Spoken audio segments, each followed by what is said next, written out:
Hi everyone, let's go over my bullish and bearish Elliott wave scenarios on Bitcoin, starting with the bearish scenario where we are looking for a zigzag, a 535, a three-wave corrective structure, after which we want to see continuation of the trend. The common target for your wave C is between the 1 and the 1.236 trend-based fib extension, taken from the start to the end of A to the end of wave B, giving you a target between 54.6k and 50.5k, and the extension target, the 1.618, sits at 43.9k. In this wave C, we want to count an impulsive structure to the downside. So if we then go to the 4-hour time frame, then I have a double 1-2 here on my chart. Diagonal in a wave 1, counted as a 1, 2, 3, 4, 5, three-wave corrective structure in a wave 2, and then look for another 1, 2, and continuation to the downside in a bigger wave 3, where generally the minimum target for wave 3 is the 1.618, sitting at 53.5k for the blue 1-2 and 52.5k for the white 1-2. The invalidation for this scenario is price moving above 64.5k. Now the reason I label a double 1-2 here is because this retracement went too high for a potential wave 4, in case we want to call this a 1, 2, 3, 4 and a wave 5. Because if we then take a fib from the high over here of a wave 2 to the low of the white wave 1 and then a 1, 2, 3, 4, 5, then your wave 4 hit the 618, and that is an invalidation for wave 4. So preferably we're looking then for a double 1-2, and we hit the common target area for a wave 2, which is the 618 to the 786 Fibonacci, taken from the start to the end of your wave 1. The 886 is a very rare target for a wave 2. You don't want to hit that at 63.8. Time-wise, this wave 2 is also already perfectly fine. We made this high over here after the 0.382, which is something you like to see. Generally, a wave 2 is ending at least after the 382 fib time, taken from the start to the end of your wave 1. And eventually after a wave 2, we're looking for continuation to the downside, either directly or create a bit of a bigger range and then eventually move towards the downside, as long as the invalidation isn't hit. Zooming out once again, the bullish scenario here is a sideways WXY looking for continuation to the upside. The common target is between the 618 and the 1.236 trend-based fib extension, taken from the start to the end of W to the end of your wave X, giving you a target between 63.2k and 54.4k. What does impact the probabilities negatively in this scenario is wave X, because inside wave X we then have an expanding flat. 3 wave A, 3 wave B, 5 wave C towards the upside. But your wave C here is over twice the length of A plus B, which is not something you really want to see and does negatively impact probabilities. Most commonly, a wave C and a expanding flat is actually a very quick, very fast structure, finishing way before the 2 fib time on my chart here. Now, by all means, we then have wave Y as a zigzag. So we have a flat and then a zigzag to the downside in a wave Y, which is a structure that you can look for in a wave Y, which is what you see on the chart here. So let me go to the 1-hour time frame, and then preferably your wave Y and your wave C in this case is finished. So we have a 5-wave move down in A, we have a B, and then a 1, 2, 3, 4, 5 down in a wave C, ending at the common target area for a wave C as well. And the reason why preferably your wave C here is finished is because, again, of the 618, because if we would count this as a wave A, but I would put my B here, so just for reference, I have my B up here now to count a 1, 2, 3, 4 and a 5 wave structure.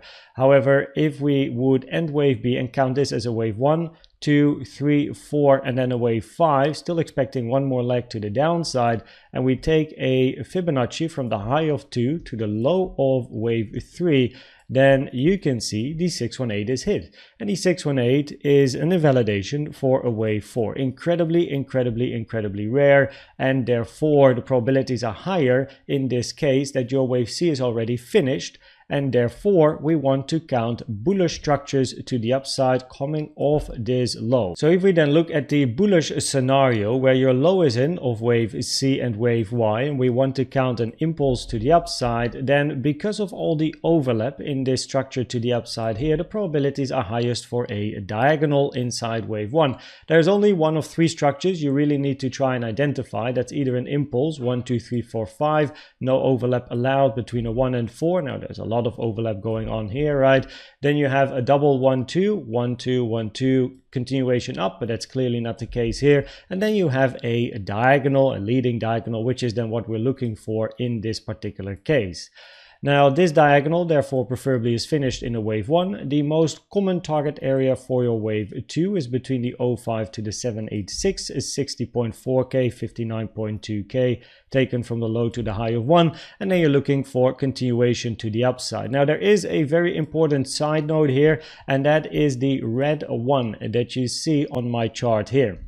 This is a trend-based fib extension taken from the high here to the low of wave 2 to the high of wave 3, and it is just by a few dollars, but we did hit the 1-to-1 as you can see, and the same is true on the Binance chart, same is true on the Bybit chart. I've checked a couple of charts. On the index chart it didn't hit the 1-to-1, but on many other charts it actually did hit the 1-to-1. And the reason this is important is because in a contracting diagonal, which is by far the most common diagonal, wave 4 is not allowed to be longer in price than wave 2, which is the case with this diagonal to the upside on my chart and some other charts as well. Now this negatively impacts the probabilities that this structure to the upside is a diagonal. It increases the probabilities the structure to the upside is a corrective move. WXYs, ABCs, doesn't really matter, right? So this is something we have to pay attention to, and of course something I will communicate in the probabilities at the end of this video as well. So this is actually not what we want to see. Now it is allowed in an expanding diagonal where you want wave 4 to be longer in price than wave 3. However, then we also want to see wave 3 being longer than wave 1 and 5 being longer than wave 3, which is not the case. Besides, an expanding diagonal is incredibly rare, never preferred unless all of the other stuff fails. So this is very, very, very important for the probabilities.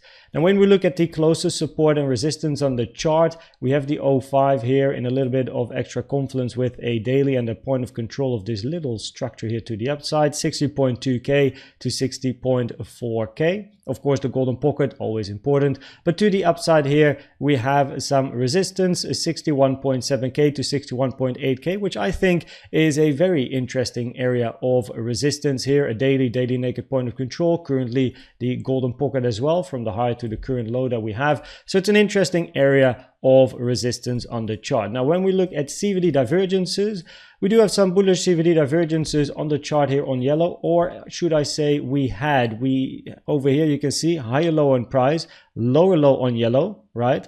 But then yellow moved towards the upside, and you can see it's now flirting with the CVD we had at the low, right? So we kind of lost that CVD divergence, but we did have it on the chart. However, you can also see that as price is moving down, we had bearish CVD divergences. And this is very important because the local CVD divergences are more important than the bigger one, right? So if price is moving towards the downside and each bounce we get towards the upside is countered with bearish CVD divergences, these are gonna be leading. So for the bulls to increase the probabilities of price moving to the upside, what we then want to see, so in other words, to increase the probabilities of this bullish scenario to play out and take out the high, what we are looking for is, first of all, to not see bearish CVD divergences with every bounce that we get towards the upside. So every time price moves up and then a little bit down and then creates new bear CVD, we don't want to see that, or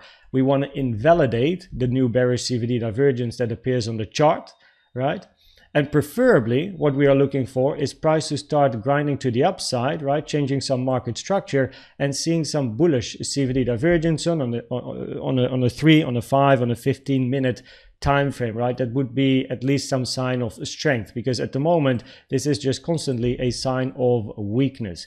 We do have some news today. 2:30 p.m. Central European Time, right? Over here you can see. I'll definitely be live on YouTube at that time. Always interesting to see if we get some volatility. So trade safe around that hour, as we might get some increased volatility.